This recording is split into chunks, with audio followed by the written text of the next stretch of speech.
Nama saya Kade Adnyana dengan NIM 2022010385. Saya akan menyampaikan tugas saya melalui video ini tentang strategi manajemen pendidikan berkaitan dengan total quality management di sekolah Minggu Buddha.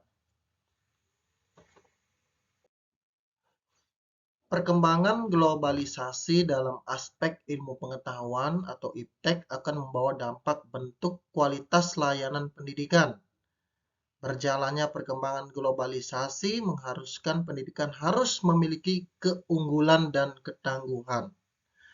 Sesuai dengan Undang-Undang Nomor 20 Tahun 2003 tentang Sistem Pendidikan Nasional, pada pasal 11 ayat 1 menjelaskan pemerintah pusat dan daerah wajib memberikan layanan dan kemudahan serta menjamin terselenggaranya pendidikan yang bermutu bagi setiap individu warga negara Indonesia tanpa diskriminasi. Artinya setiap warga masyarakat berhak mendapatkan pendidikan. Kemudian pendidikan sebagai sebuah organisasi harus dikelola sedemikian rupa agar aktivitas pelaksanaan program pendidikan dapat berjalan secara efektif, efisien, dan produktif. Dengan demikian, sebelum membahas tentang sistem pendidikan di sekolah, perlu diketahui tentang konsep dasar sistem industri modern yang akan digunakan sebagai landasan. Tiga utama untuk membahas penerapan TQM pada sistem pendidikan modern di Indonesia. Nah, kalau kita mengetahui definisi total quality management ini merupakan konsep manajemen yang bertujuan untuk memperbaiki kualitas secara menyeluruh dan melibatkan semua pihak yang terlibat dalam proses produksi atau penyediaan layanan. Konsep TQM dapat diterapkan di semua sektor, termasuk bidang pendidikan. Dalam dunia pendidikan, peningkatan kualitas dan mutu pendidikan akan sangat ditentukan oleh aspek guru, siswa, staf kurikulum, proses belajar mengajar, dukungan pembiayaan, pengelolaan, dan masih banyak lagi termasuk sarana dan prasarana. Penerapan total quality management, saya berada di Sulawesi Utara ini untuk meningkatkan mutu pendidikan secara menyeluruh, di mana TQM ini memberikan konsep bahwa mutu merupakan tanggung jawab semua pihak yang terlibat dalam proses pendidikan, baik itu pendidikan sekolah Minggu Buddha di Sulawesi Utara. Nah, adapun faktor-faktor yang mempengaruhi implementasi TQM, ya, di sini yang pertama adalah kepuasan klien, di mana klien yang dimaksud adalah siswa, guru, dan orang tua. Kepuasan klien ini di mana peserta didik dapat mendapatkan satu bimbingan atau pembelajaran. Siswa mendapatkan pembelajaran dharma, kemudian orang tua merasa anaknya mendapatkan dharma, dan guru dapat memberikan materi pembelajaran sesuai dengan materi yang diajarkan pada saat itu, sehingga siswanya dapat diperhatikan dengan baik. Kemudian obsesi terhadap kualitas, artinya suatu sikap yang tidak merasa puas akan hasil yang telah ada atau yang dihasilkan. Dalam pendidikan sekolah minggu harus banyak inovasi-inovasi yang dilahirkan supaya terwujud sebuah ide atau produk baru atau hasil karya baru yang bisa digunakan sebagai pembaharu untuk mencapai suatu tujuan pendidikan. Di sekolah minggu, kami menerapkan sistem bermain sambil belajar supaya peserta didik merasa asik, semangat, kemudian kreatif, ada inovasi seperti bernyanyi, mencari benda-benda yang disembunyikan, puzzle, permainan game-game lainnya.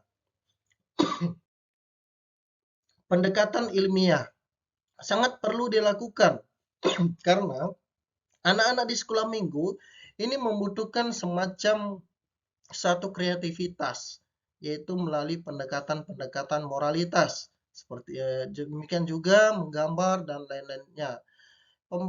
Pendekatan ilmiah ini di mana siswa ini dituntut untuk berpikir kritis sekaligus aktif dalam memecahkan satu masalah.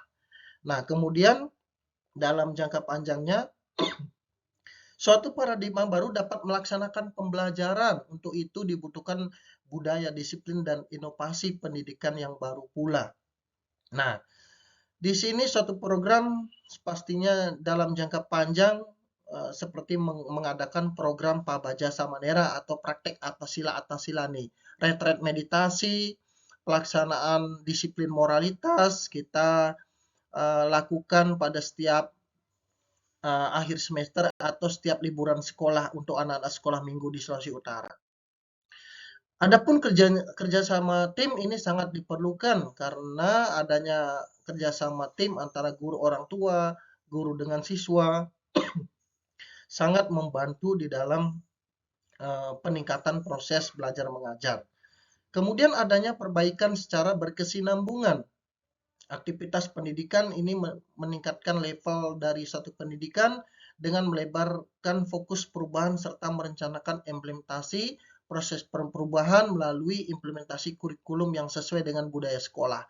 Jadi kalau di sekolah Minggu Buddhis Sulawesi Utara itu menyesuaikan dengan budaya sekolah minggu yang ada di tempat masing-masing.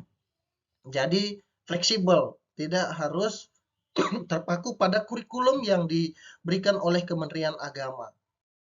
Pendidikan dan pelatihan ini pastinya guru sekolah minggu harus dididik dengan baik. Artinya juga guru sekolah minggu ini mendapatkan satu bimbingan yang profesional sehingga mampu mendidik siswa peserta didik sekolah minggu dengan baik. Jadi perlu mendapatkan yang namanya kegiatan-kegiatan sosialisasi, kegiatan workshop, kegiatan-kegiatan pembinaan guru agama Buddha melalui Kementerian Agama. Kemudian, adapun prinsip TKM ini, di sini prinsipnya adalah berdasarkan satu kesadaran kualitas yang berorientasi pada kualitas sepanjang program termasuk dalam setiap proses atau produk.